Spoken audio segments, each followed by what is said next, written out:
As SCO Chair, we have initiated an unprecedented engagement with SCO observers and dialogue partners by inviting them to participate in more than 14 socio-cultural events.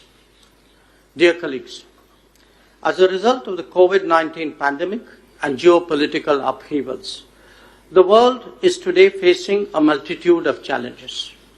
These events have disrupted global supply chains, leading to serious impact on the supply of energy, food, and fertilizers, and cascading effects on developing nations. These crises have also exposed a credibility and trust deficit in the ability of global institutions to manage challenges in a timely and efficient manner.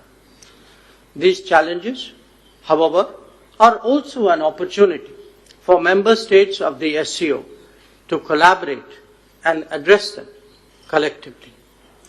With more than 40% of the world's population within the SCO, our collective decisions will surely have a global impact. Excellencies, while the world was engaged in facing COVID and its consequences, the menace of terrorism continues unabated. Taking our eyes off this menace would be detrimental to our security interests.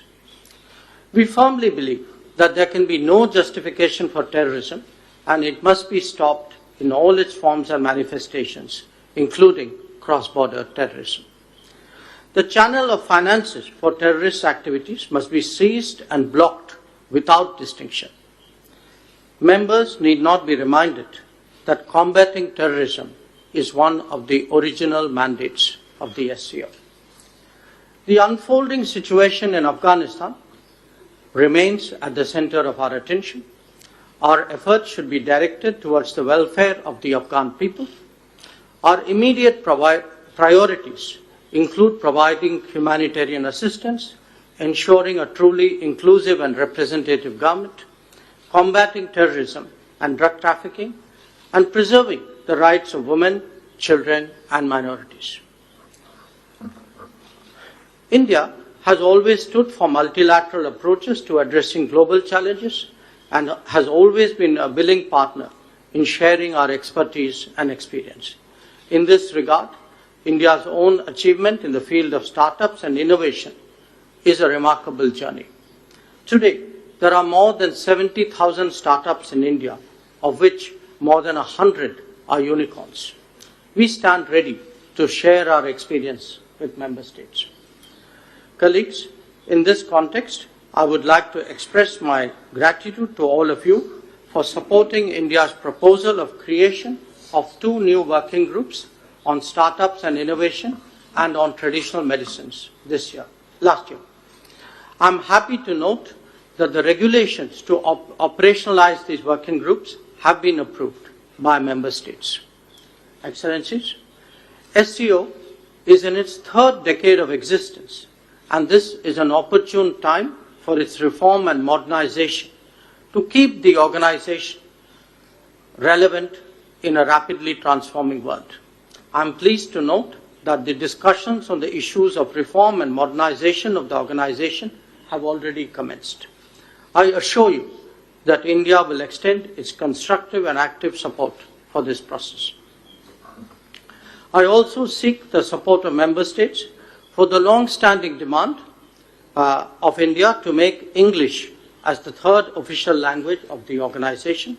This will enable a deeper engagement with English-speaking member states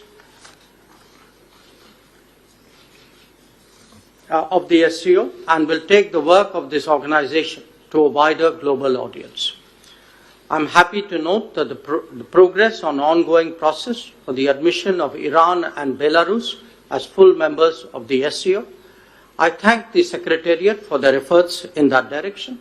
Similarly, I'm delighted that 4 new dialogue partners will sign the MOU for their association with SCO today in Goa. We welcome our new dialogue partners and hope to intensify engagement with them in the SCO format. Excellencies, India has proposed a New Delhi declaration as an SCO summit declaration. and 4 other thematic joint statements on cooperation in de-radicalization strategies, promotion of millets, sustainable lifestyles to address climate change, and digital transformation. I seek your support in timely finalization of these documents for approval by our leaders at the SCO Summit. I'm confident that today's meeting would lead to fruitful discussions which would help in sustaining the momentum of our cooperation.